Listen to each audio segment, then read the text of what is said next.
atheists, agnostics, long-haired weirdos, short-haired weirdos, vandals, hooligans. The government, hug the government, love the government, hug the government, love the government, hug the government. Welcome to The Politics Guys, a place for bipartisan, rational, and civil debate on American politics and policy. I'm Michael Baranowski, professor of political science at Northern Kentucky University. My guest today is Steve Inskeep, co-host of NPR's Morning Edition and their Up First podcast. He's been, well, if he hasn't been everywhere, he's been a lot of places, he's seen a lot of things, and he's interviewed a bunch of people, including some we all know, Barack Obama, Donald Trump, for instance. He's also the author of multiple books, including Instant City, Jackson Land, Imperfect Union, and his latest book, Differ We Must, How Lincoln Succeeded in a Divided America, which is what we'll be talking about today. Steve Inskeep, welcome to the show. Thanks for the invitation. It's good to be talking with you. So I thought I would start with probably the most obvious question, and that is, I don't have to tell you that there are a bunch of Lincoln books out there. And so why did you decide you were going to write your own? I was intimidated by the prospect at first, I admit, because there are so many. But I had written two other books in the 19th century that you just mentioned, Imperfect Union and Jackson Land. And Lincoln was a minor character in each of them. And it's been somebody that I was attracted to as a historical character ever since I was a kid growing up in Indiana, not far from where you are. Obviously, Lincoln was born in Kentucky and then spent most of his youth in Indiana. So when you grow up in Indiana, you learn a lot about him, maybe even more than other places. And I've always had like books about Lincoln in my house, Lincoln speeches, like collections of Lincoln speeches and so forth, which I just kind of read for pleasure. So I think about the guy a lot, which of course doesn't make me unique. There are millions of people who are Lincoln obsessives. And I hesitated to dive in at all, except that I felt that having done the other research in the 19th century, that I began to have my own view of his life and times and my own understanding of his writings and sayings and speeches. And came up with this concept that is not solely about Lincoln, but is about Lincoln's meetings with people who differed with him, who had a different background, a different class, a different race, a different gender, or above all, a different opinion, a disagreement.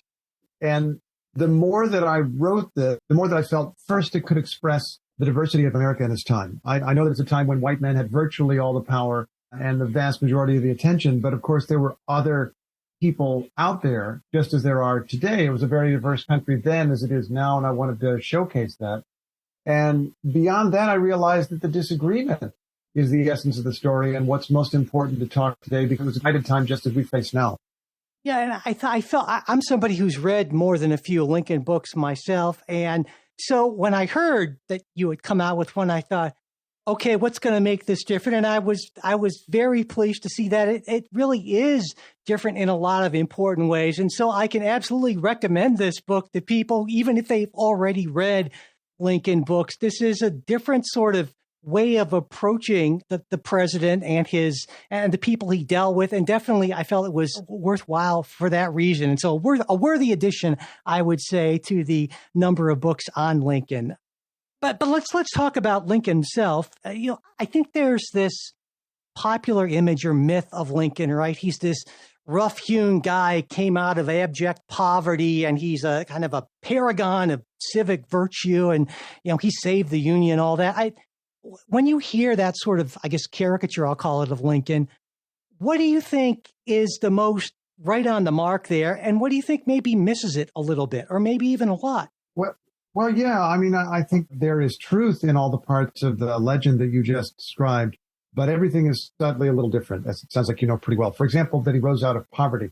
That is absolutely true from our perspective.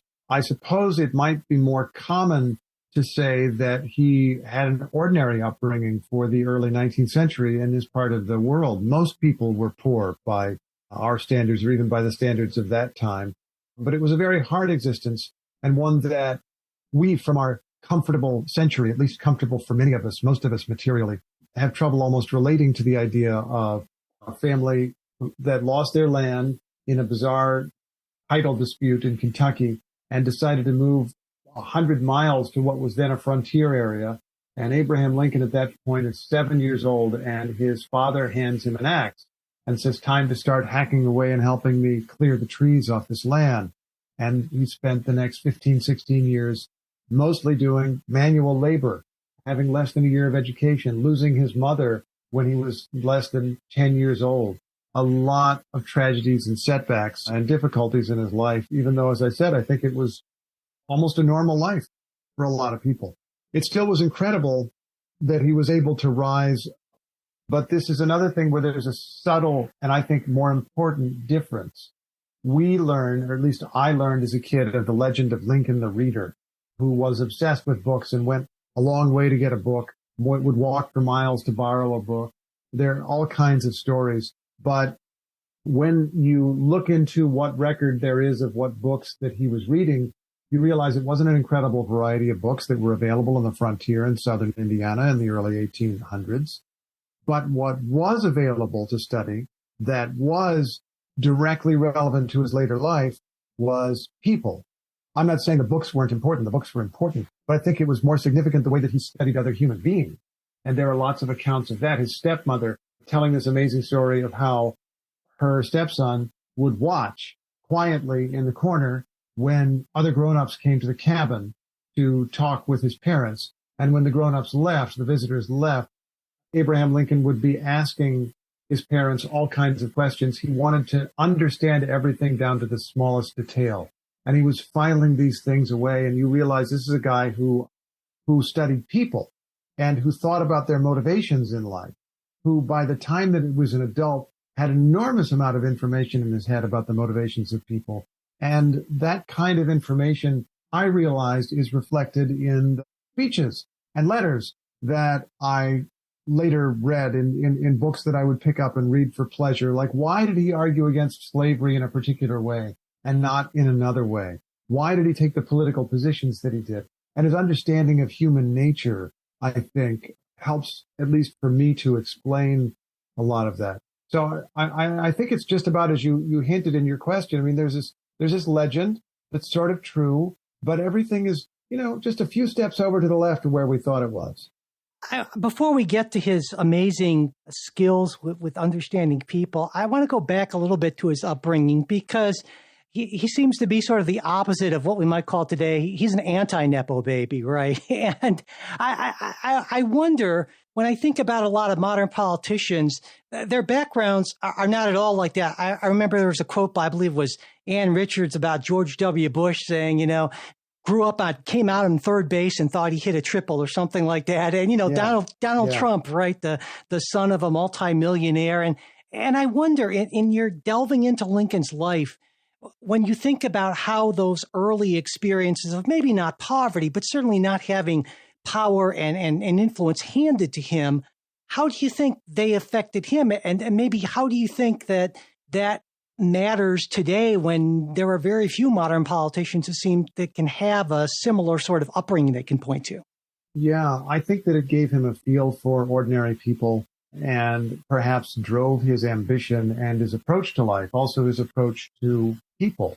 He was a very humble guy, and that comes through in all of his writings and his speeches. He would repeatedly speak of himself in a self-deprecating way, and he would even emphasize his lack of education, less than a year of formal education. He would emphasize coming from the humble walks of life. There's a point at which he says that his entire upbringing can be summed up in a phrase, something like the short and simple annals of the poor. So I drew that little distinction about poverty, but he wasn't afraid to use it in talking about his upbringing at all.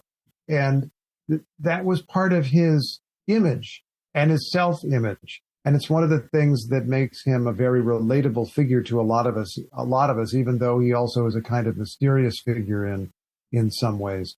But the interesting thing about this, to me, is that in spite of his humility, he was a confident person. In fact, it seems to me that his humility came from a place of confidence. He did not advertise or brag about himself because he had some idea of who he was and felt that he didn't necessarily need to. He also was responding politically to what I call in the book the culture of equality, which draws from everything that I've read about the era, draws from observations, including the most famous of all, Tocqueville's book, Democracy in America, talking about the centrality of the idea of equality in American life. and the importance that everybody wants to be equal with everybody else, and that one of the worst things you can do is to get above yourself, as was a phrase that was much more popular then than it is now. Trying to think that you're better than everybody else, or showing that you think you're better than everybody else. Lincoln was aware of the dangers of that politically and personally, and he would always position himself as the more humble guy, I think, because he understood the political advantage of that. This is another one where it's like there is a reality there that I think improved his understanding of people. And there is a reality there that shaped his politics. And there's also the image, the way he made use of that background politically. I guess we should pause for a minute, because somebody is listening and saying there wasn't a culture of equality in the 19th century because there was slavery. And that is, I'll just pause to note that's absolutely true. I mean, to say at the very, very least, there were limitations to the culture of equality, and many people would only apply it to white people or people like themselves or native-born Americans. People had ways to slice it up. But the ordinary basic idea was the idea that people should be equal. And if your neighbor started putting on airs, to give another kind of classic phrase, you might be inclined to drag him down. Yeah, when you talk about Lincoln's self-deprecating sense of humor and just the kind of just folks sort of thing, also you mentioned how he's such a great storyteller. Immediately that called to mind to me a much more modern American president, and that's Ronald Reagan. And it seems to me that, at least in those respects, there were maybe certain similarities. And I was wondering if that was something that you felt was the case at all, or what do you think? Were they similar in that sense? Oh, now that's really interesting. I mean, Reagan was a great storyteller and would choreograph stories to tell at the State of the Union address. And Lincoln was a great storyteller in conversation, and everything would remind him of a story.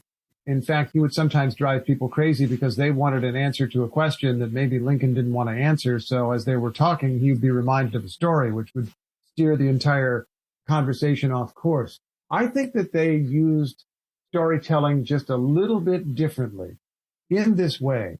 Lincoln told those kinds of stories in ordinary conversation. If he's in a small group of people, he's at dinner or he's in a meeting in his office, he'd be reminded of a tale that would become almost a parable and make whatever point he wanted to make. This reminds me of an Irishman who, whatever, he would have different stories in that way.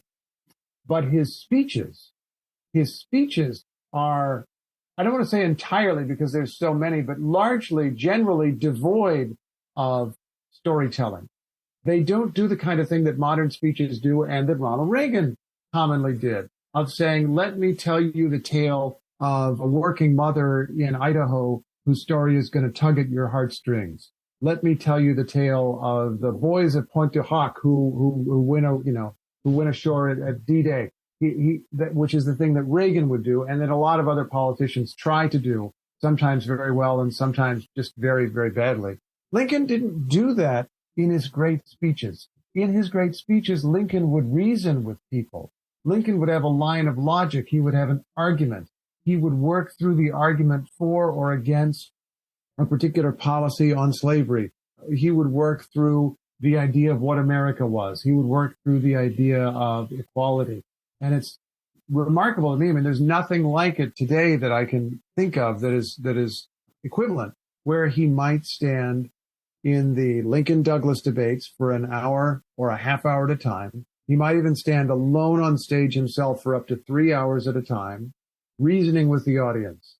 And he managed to do that in a compelling way, I guess, that not everyone ran away from him before the speech was over. And he could do this in a memorable fashion. I can't think of anything quite like it. And that is a difference I would draw between Reagan's storytelling and Lincoln's storytelling, the forum in which they tell stories. Yeah, and certainly the public to which they were speaking was very different. There's a media theorist, a guy named Neil Postman, who suggested that the Lincoln-Douglas debates today would simply not be possible, at least in the 1980s when he was writing, simply because the public has changed so much that even if we had someone with those sort of rhetorical skills of an Abraham Lincoln, translating them into a modern setting would be not just challenging, but impossible. Well, I would agree with that partly in that, I mean, the Lincoln Douglas debates were each 3 hours long, and one guy spoke for an hour, the other got an hour and a half, and then the first guy came back for half an hour. And it's hard to imagine people sitting still for that, especially since most of them probably wouldn't be there in person, as was true with the Lincoln Douglas debates, eating lunch or something. They would be watching on TV or watching on a small screen on their phone, and they'd be continuously distracted by other things, and they'd never get to the end of it. But the reason I wanted to jump in is I feel that some modified version of that might be tenable, and I guess I would watch it. Like, suppose that instead of the presidential kind of debates that we see now, where everybody is given 90 seconds or 60 seconds or 30 seconds to respond, I mean, suppose they were given 5 minutes, just 5 minutes. And then the other guy gets 5 minutes and just go back and forth, 5 minutes, 5 minutes, 5 minutes. Then, at least conceivably, each candidate might have a chance to do in short form the thing that Lincoln did, develop a line of logic, reason with the audience, give more than one fact to support their argument, make a little bit more complex argument. And, I don't know, maybe everybody would stop watching that and find each 5 minutes unbearable, but it could very well be that there'd be a really interesting dialogue going back and forth. It would be different than really kind of shallow and not very useful debates we have now. Yeah, I certainly would love to see something like that. One thing, though, even if we put aside the issue of whether or not Lincoln's rhetorical style would work in the 21st century, one thing I think it's clear that to be a successful politician, you need to understand people. You need to be a good observer, a sharp observer of human psychology. And I'm wondering, when you think about Lincoln and his clear, enormous skills in that realm, do you feel that he stands above even all of the modern politicians that you've had a chance to see in many cases up close? Was he sort of a unicorn in that sense, or do we still see a lot of that today, just maybe in a different way? Oh, I doubt that he's a unicorn, but he was especially skilled in this area. And he had a view of humanity that, when you first hear it, sounds a little dark. He told his friend and law partner, William Herndon, that he believed that people always acted out of self-interest, that whatever they did, even if it was something out of love or altruism or patriotism, could be traced back to self-interest. They were getting some benefit or they were getting some pleasure out of that, which sounds really dark. And when you realize that that's something he told his friend, you can go back into his speeches and letters and realize that he used the word interest a lot, more than a lot of other words. He talked about people's interests all the time. So it sounds really dark, but you realize that's kind of what politics needs to be about. It is often not personal. It is about guarding your interests against other people who might have different interests that clash with yours, and trying to mediate those interests in some ways through a republic or through democracy, through the rule of law. That is what politics is about. And Lincoln's goal was to engage people's self-interest in a moral cause if he could. And there would be way, way more cynical views, way more cynical ways to approach that idea of self-interest, to kind of be a politician as a con artist, to be a politician as a manipulator, to be a politician who gets people basically to give away their money through some kind of scam. Lincoln was talking to an overwhelmingly white audience. And I guess we should pause to remember that in Illinois, where he lived his early political career, the electorate was 100% white. Across the United States, the electorate was not 100% white, but it was almost entirely white. There were a few states where black men could vote. So he's talking to white men almost exclusively. And he's trying to persuade them why slavery was bad, except most of them, like many of them, already knew that. I mean, it's this widely held view in America that slavery was evil or an evil. This is a word that was often used. But the crazy thing is, it was used by people who weren't doing anything about it. It was used even by some slave owners who continued to practice it. They would say it's terrible, this organization of society, but then they would have a rationalization. This is the way things are. Or they would have a prejudiced view of black people, that this is the best that can be done for them. Or they would have a rationalization if they lived in the North and far away from very populous slave states, why it would be bad for them to end slavery. Slavery is terrible, but if those people were freed, they might come up here in search of work. Or there might be some kind of race war between black and white men, and that would be terrible for everyone, and even worst of all for black people. They would have these rationalizations for why they shouldn't do anything about it, essentially saying, in effect, slavery is bad, but it's in my interest to leave things as they are. And Lincoln, recognizing this, tried to talk to white voters about why it would be in their interest to end slavery, or at least to restrict slavery in the hope that it would someday end. And he would say, if you don't restrict slavery, it's going to spread into your state and harm you. It's going to affect the free labor system where you have a right to be paid. You can sympathize with a black woman who should be paid for her labor because you want to be paid for your labor. You believe in America and you're part of America, and it's in your interests for America to prosper. And slavery is a disgrace that makes a mockery of America's self-image as a beacon of liberty in the world. So he would frame these arguments in a way that a voter would be told, and in many cases, it seems to me, believe that slavery was bad for them. Again, I mean, that's a potentially cynical or dark way to look at people, but Lincoln just thought it was real. And this informed his rhetoric. And I think we can agree that in the end, he was pretty successful. It seems also what comes through in the book is Lincoln's patience. And maybe even by the standards of his time, he was a patient guy. And I want to talk a little bit about how you feel that exceptional patience served him in trying to get where he wanted, or get the country where he wanted to go. And if that's maybe something of a lost, I don't even call it art or a skill or a character trait, I guess.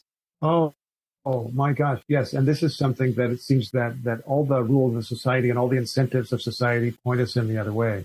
We're encouraged to act instantly, to respond instantly, to be angry instantly and answer the angry social media message with one of our own, to lash out at people that seem to lash out or annoy us. We're also urged to buy the thing right away, to purchase the product that is going to make us feel morally superior, to look down on other people and judge them instantly. And I suppose probably, human beings have always been like that to some extent.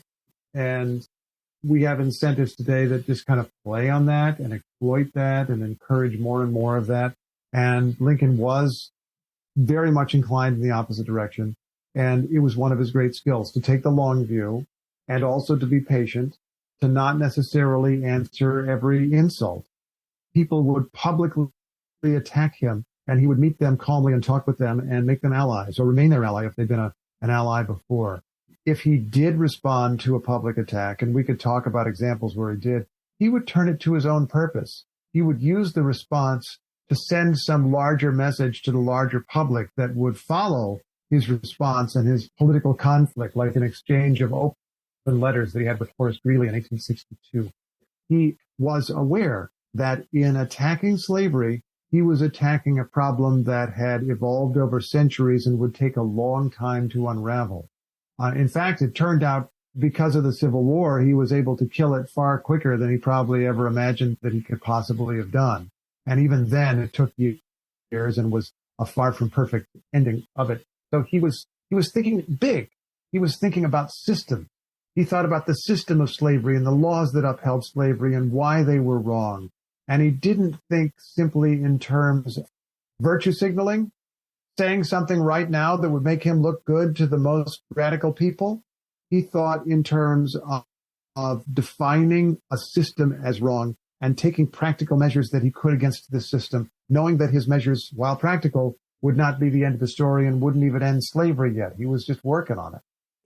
Do you think that when you talk about how he dealt with many of his critics, it seemed to me that approach of not just answering them, but actively engaging them, that's something we don't see a whole lot of these days. And I'm sure you've had experiences with that. I've had it on a limited basis. That takes an awful lot of energy and time to do. And I just came away awfully impressed by anyone who has the ability to do that at the level that Lincoln did. Yeah. Just even the act of listening to the other person's criticism, as he did with Frederick Douglass, and saying, well, you're right about this part, but you're wrong about this other part. Douglas had criticized him for being slow and vacillating in his attack on slavery. He was slow to issue the Emancipation Proclamation, to give the single biggest example, but there were others. And in finally meeting with Frederick Douglass, which is one of the 16 meetings in this book, Lincoln says, I would allow that there's some case for saying that I've been slow, but once I take a position, I do not vacillate. I don't think that can be sustained. That case can be sustained against me. I think that it cannot be shown that I ever retreat from a position once I have taken it. He was a stubborn guy, too. He was patient and he was flexible, but when he settled into something that he had thought all the way through and was convinced about, he would stick with it. And it seems the attacks that he got, you mentioned Douglas attacking him sort of from the left, if you will. And obviously there were plenty of people on the right who just hated him with an intensity that's really just staggering. How did he respond to that? Because he was getting it from all sides, literally. Yeah, I mean, he was getting it from both sides. He had befriended slave holders or men from slaveholding families throughout his life.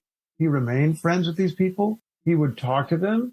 There's a guy named Duff Green that tried to talk him out of the Civil War, basically, by agreeing to enshrine slavery in the Constitution, which Lincoln was not willing to do. But he had the conversation with the guy when he showed up in Springfield before Lincoln went down to his presidential inauguration. The title of the book, Differ We Must, is a line from a letter that Lincoln wrote to his best friend, Joshua Speed, who was from a slaveholding family. And Speed had acknowledged in the abstract that slavery was wrong, but Lincoln thought that he was not politically serious about doing something about it. And he criticized Speed for his politics, but then said, if for that we must differ, differ we must. And then signed off the letter, your friend forever. So he kept at people and he kept working on them and didn't necessarily abandon them. Of course, there's a point at which he is going to, he ends up fighting a civil war because people made war on the Constitution. So there are limits to this sort of thing. But he tried to keep lines open to, I was going to say both sides, but I really should say all sides. I mean, all kinds of people who had disagreeable opinions or horrible opinions of different kinds. But he understood that in a democracy, the guy who is wrong still has a vote. And so that means he has power. And you have to deal with him. And so he would try to do that. He would try to make that person an ally. And if he couldn't make that person an ally, he would still talk to him and see if he could gain some advantage from their interaction. He also, it seems to me, had an almost uncanny feel for where the public was and how much he could push at any given time. And this, of course, it's not like he had modern polling to rely on or anything like that. And that to me is another way in which maybe he's not a unicorn, but his feeling not just for individual people, but for what the country could take at any given point, how far he could push things, I think is also fairly remarkable. Yeah. And I guess we should put one asterisk on that, and that is we don't know the counterfactual. We can't really run the experiment. If Lincoln had done the Emancipation Proclamation a year earlier, would it have worked or would it have failed? We don't actually know the answer to that question. It was very risky to issue the Emancipation Proclamation, even when he did, because he did not want to lose. There were a lot of slaveholders and slave states, several slave states, that had remained loyal to the Union, and he really needed those states. He needed that territory. He needed their men in the army. He needed everything he could get out of them. And so he was taking a risk whenever he issued the Emancipation Proclamation, and he chose the time based on the political situation and the legal situation. Congress had recently passed a bill giving him the authority to do this sort of thing, and a lot of other factors. He chose the time. We can't prove that he waited exactly the right time and that if he did it a different time, it wouldn't have worked. But I guess we do know that it did work when he issued it. We should also add that he issued it at a cost. He didn't pick the moment when it was going to be universally popular to do that. The Emancipation Proclamation, as it sounds like you know really well, was massively criticized. He put it out during a midterm campaign in the preliminary Emancipation Proclamation in September of 1862.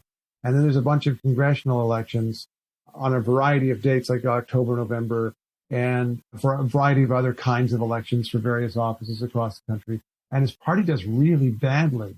They really get hammered in Congress, and they get hammered for other offices, and even the state legislature in Lincoln's own state of Illinois flips from Lincoln's Republican Party to basically the pro-slavery Democratic Party, which immediately is denouncing the Emancipation Proclamation and taking over the legislature.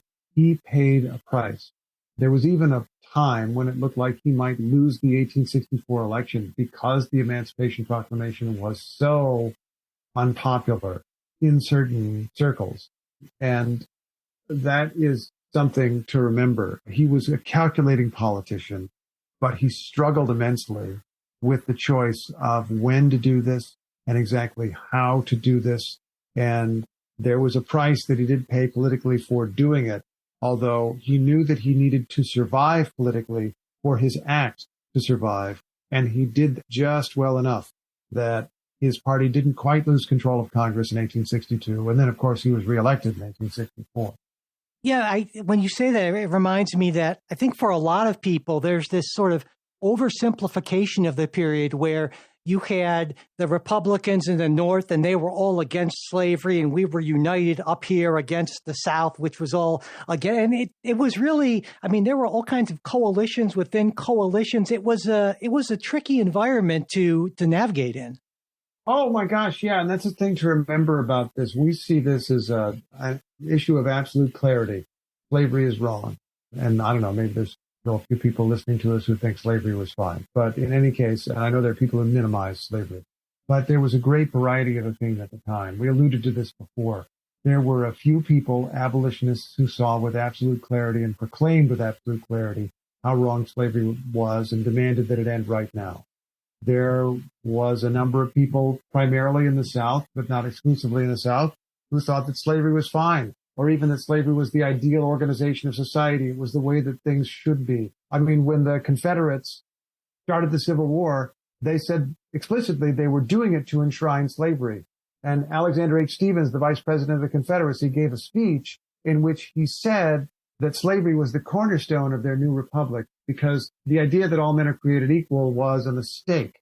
I mean, there were people like that, but there was this great mass of people in the middle who, as I mentioned, vaguely thought that slavery was wrong, or even specifically and harshly thought that slavery was wrong, but had a variety of opinions about what to do about it. And I don't know that you could have, if there'd been polling then, I don't know that you could have gotten 51% of people to endorse any particular exact view of slavery and what to do about it.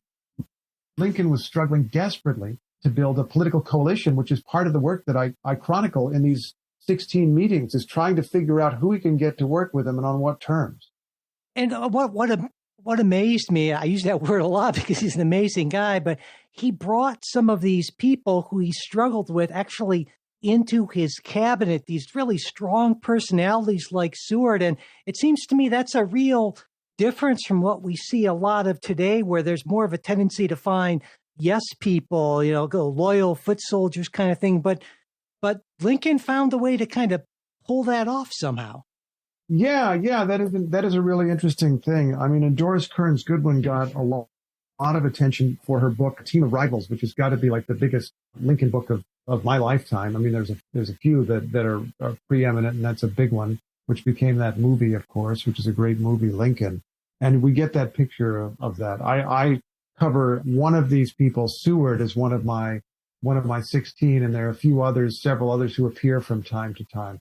Lincoln did ally with these men who he basically agreed with about slavery. They didn't have a big difference on the issues necessarily, but in terms of personality and ambition, they certainly did clash because so many of them wanted to be president. In our time, Barack Obama consciously modeled himself after Lincoln in a good number of ways politically, which is a thing we could discuss at length.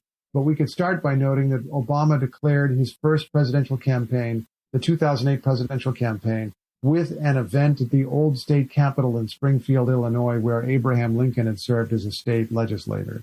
And we could go on to your point to observe who Obama ended up working with in his administration. And many people would explicitly draw that team of rivals comparison because Joe Biden, who had run against him for president, was nominated as his vice president. And Hillary Clinton, who had run against him for president, became his Secretary of State. That was clearly like trying to bring together different wings and different personalities of the Democratic Party in one administration. I think that in the end, Obama also focused on, there was that line about no drama Obama. He did not want to have a lot of infighting between various members of his cabinet and in his administration.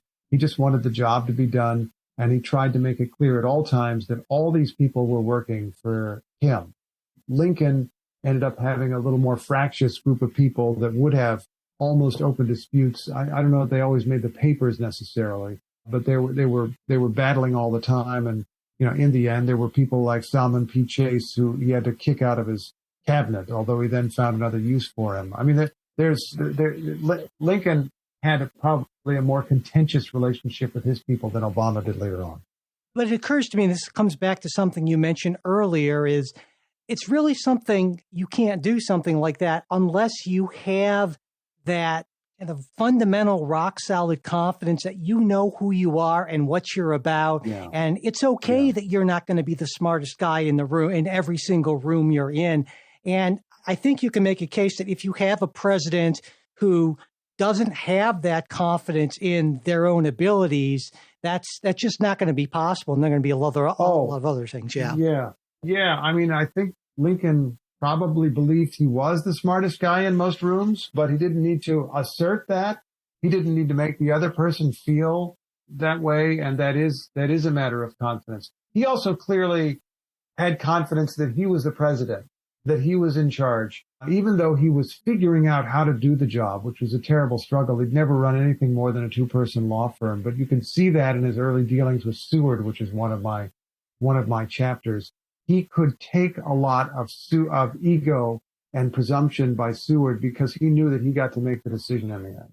And he certainly made a lot of contentious decisions. And some, I think folks would just say, well, he just decided he would violate the Constitution here for the greater good. And there are people, even to this day, who point to that sort of legacy of executive action and say, well, this is what's led the groundwork to an out of control presidency. And do you think that that's a reasonable, I guess, real knock on Lincoln's actions? Oh, I think one of my chapters is about a guy from the Cincinnati area where you are, George H. Pendleton, who was a congressman, a Democrat to the opposing party in Ohio and a presidential aspirant who battled with Lincoln over the use of the Constitution to suppress critical speech. Lincoln did violate the Constitution as interpreted by the Chief Justice of the Supreme Court in 1861 by arresting people without bringing them before a judge. The right of habeas corpus was violated according to the Chief Justice. Lincoln said, I'm not violating, I'm interpreting the Constitution my own way. Because you can suspend it in cases of rebellion. The question is how and who gets to do that. And so he did that. And he did a lot of other things that expanded federal power. He had a Congress that was on his side because he was lucky that the fiercest opposition, the Southern Confederates, had withdrawn from Congress. And so his party had big majorities, and they could pass laws to back up his desire to arrest people who were considered dangerous, who were considered potential traitors, and hold them without charge, suspending the right of habeas corpus in certain cases. The one with George H. Pendleton is Pendleton going to the White House to protest because Lincoln's administration has arrested the candidate for governor of the Democratic Party in the state of Illinois, or the guy who was on his way to being the candidate for governor of the Democratic Party. And he was later nominated even after being brought into custody. This guy had criticized the war. He called it a wicked abolition war. In other words, a war for the freedom of the slaves rather than whatever he thought the war should be about, or rather that the war maybe shouldn't be fought at all. And he was essentially arrested for giving a speech. And this is something that Lincoln had the right to do. Even by the Chief Justice's interpretation of the Constitution, you could arrest people like that if Congress authorized it, and by then Congress had. So Lincoln had the right to do it, but Lincoln himself knew it wasn't right. They were fiercely criticized. The administration was fiercely criticized. And Lincoln had to defend, or decided that he had to defend, this action that he believed to have been a mistake, because he thought that undoing the mistake would be worse than just playing it through and going through to the end of it. So it's a hard case. I think the part of the critique that you give that is true is that Lincoln did oversee a massive expansion of the power of the federal government, which was necessary to win the war. They borrowed immense amounts of money, more than they ever had before. They created paper money, which states had had and banks had had, but the federal government had not done up to then. And those greenbacks vastly expanded the economy and expanded the money supply and also expanded the power of the federal government. They drastically expanded the army, although they shrank it again, of course, after the war. In fact, they dismantled a lot of the powers and authorities of the federal government that grew up during the war. But it was the first truly great expansion of the federal government. And I agree with, I guess, the critics. I'm not sure that it's a criticism from my point of view, but I agree with their general outline that it's that precedence for the expanding power of the federal government in later generations. The thing that I would contend with critics about is that I don't know that's been bad in every case. Was it bad that the federal government also expanded its power to win World War II? I mean, let's have the discussion. Is it, bad that there was a war on poverty? Oh, I don't know. Let's look at the results of that and see how it went. I mean, you could probably make your critiques on specific issues, but the idea that there was a government that can do things when they really need to be done, like World War II, how do you argue about that? And in reading the book, it occurred to me that it comes out at what might be a particularly good time, that, there are a lot of people who would say, my God, we're as divided as we've been since the Civil War. And so I'm wondering if there's anything that you learned or that you saw in Lincoln's approach to leading in such divided times that you think might help us in our time to pull us back from what sometimes, on some of my worst days feels like to be the brink. Yeah, I think that there is something there. And it's not that you avoid all conflict. I mean, if we're taking Lincoln as an example, he did, again, fight a civil war against people who fired the first shot and tried to break up the United States. He didn't kiss and make up with them, nor did he let them go in peace. So that's not the lesson. But the lesson, there are several lessons, and one of them, the basic one, I think, is that Lincoln did try to deal with people who disagreed with him. He didn't write them off. We do have a tendency today, some of us, to think that it's morally wrong to talk to people who disagree with us, especially on a great moral issue, and to say that there's no reason that we should talk to this person. It's actually damaging to us to talk with them. It may be naive because they're never going to change their mind, or it just stains us in some way to have any association with them because it legitimizes them. We should not platform them. We should not hear from them. That is a modern view, and it wasn't really Lincoln's view. He would talk to all kinds of people and try to gain advantage. I think that people who would criticize that might not quite have the same idea of it I think Lincoln did. There are people today who will say, why would I talk with someone who does not recognize my humanity? If you're a person of color, if you're in any number of minority groups, LGBTQ, you might say, why would I talk with or try to be friendly with someone who denies my rights or who denies my equality? And I would agree with you there. I mean, if there's anybody listening who has that point of view, I would agree with you. There's no reason that you should subject yourself to abuse from your relative who denies who you are, or your neighbor who is horrible to you. Why would I tell anyone that they should subject themselves to that? But in a sense of democracy, what is essential for every person, whether they're in a minority group or a majority group or anything else, is that you need to have a majority at your back that recognizes your rights, or that recognizes the need for all to keep the system going, recognizes some value in America and in the American Republic, and will give some support to the system that protects us all. That requires a majority. If we're going to have a functioning country that is also a democracy, we do need to have a majority of people who find things to agree with. And that's a thing that Lincoln did. I mean, one of the 16 chapters is his series of meetings really, with a friend of his named Joseph Gillespie in Illinois, who was a nativist a know-nothing, as they were called, these people in anti-immigrant societies. And Lincoln found their views repugnant, but he still dealt with Gillespie and tried to get political help from Gillespie to get other nativists to vote for Lincoln because he knew he needed their votes. They still had a vote, even though they were wrong. He appealed to them not on their immigration views, which he never endorsed, but he appealed to them on the basis of opposing slavery because some of them opposed slavery. And I think that gets to something that a lot of us can do, whether we're thinking about political coalitions or even like what we're going to do at Thanksgiving with a troublesome relative. Like you're probably not going to change your relative's view over Thanksgiving dinner that they've developed over 30 years, that they're in the other party and they have a different view of Donald Trump or any number of things. And so, going directly at them to try to change their mind might be a waste of time and a great frustration and a thing you don't want to do. But there might be some narrow area where you can agree. But the Constitution is important. It just seems to me that one thing that Lincoln knew, I guess, or intuited, is that if you go at people in a way that we so commonly do these days, you risk turning an opponent into some sort of an implacable enemy. And that's so much worse. And yet it seems like that's a lesson that's lost on a lot of modern people and even modern politicians.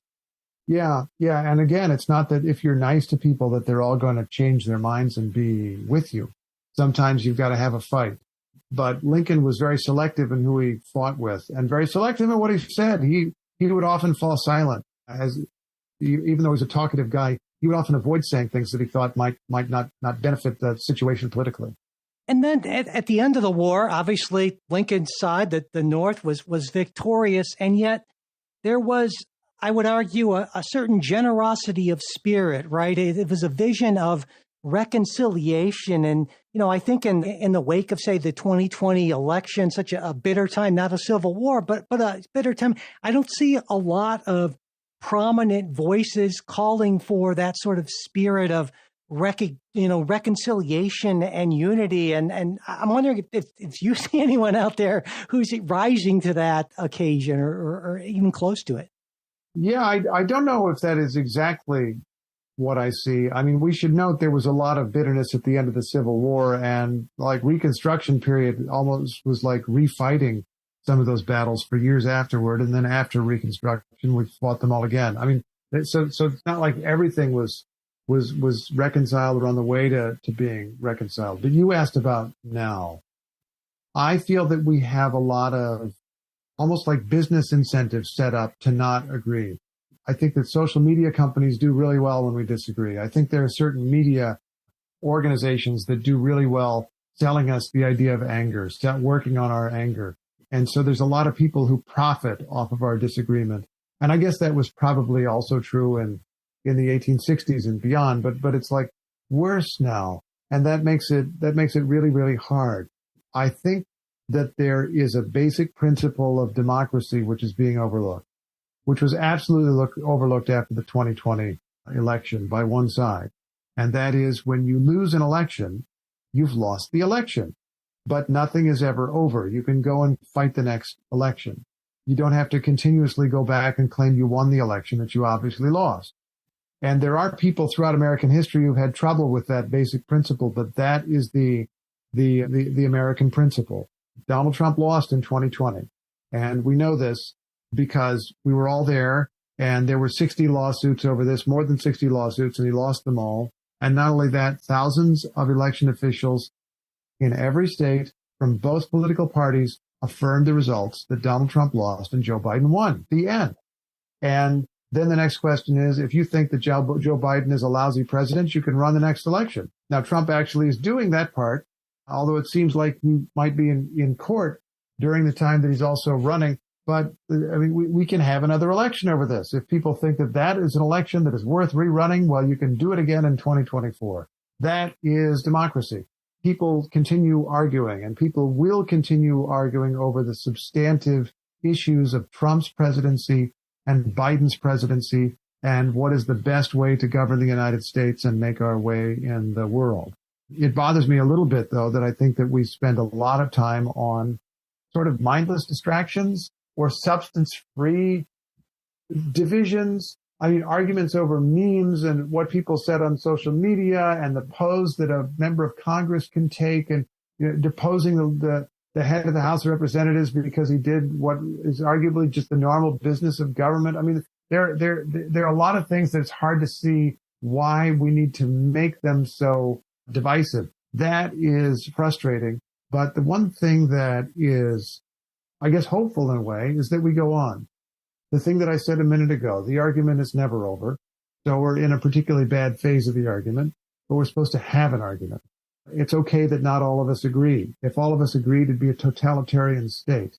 But what we need to do is make sure in every election or as many elections as we can manage that we assemble a majority that is in favor of this republic and that is in favor of moving forward in the best way we can figure out at the time.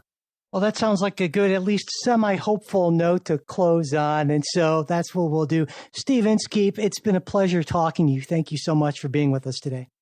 Thank you. I've enjoyed this. Thanks for listening to this Politics Guys interview. If you're not already a supporter of the show, I hope you'll consider becoming one, because without our supporters, we wouldn't be able to do this. And when you become a supporter, you get not just that warm, fuzzy feeling, knowing that you're supporting a good cause. I like to think we're a good cause, but you also get stuff like ad-free versions of everything we put out. You get our supporter exclusive midweek show, the full length of that, not just the preview. And you also get to be part of our Discord group if you want. And there's always some interesting conversations going on there. At the $10 a month level or more, you get to actually be part of the episodes Jay and I do, if that's something you're interested in. So there's a lot of stuff is what I am saying. And I hope you'll consider checking it out. And to do that, just go to patreon.com/politicsguys. If you want to support us on Venmo, we're at Politics Guys. You can also support the show through PayPal. And all of our support links are always in the show notes, as well as at politicsguys.com/support. And as always, I want to close with a very special thank you to our wonderful executive producers, Bruce Johnson, Wilma Moreno, Andra Masker, Daniel Toe, Ryan Beasley, and Don Oglesby.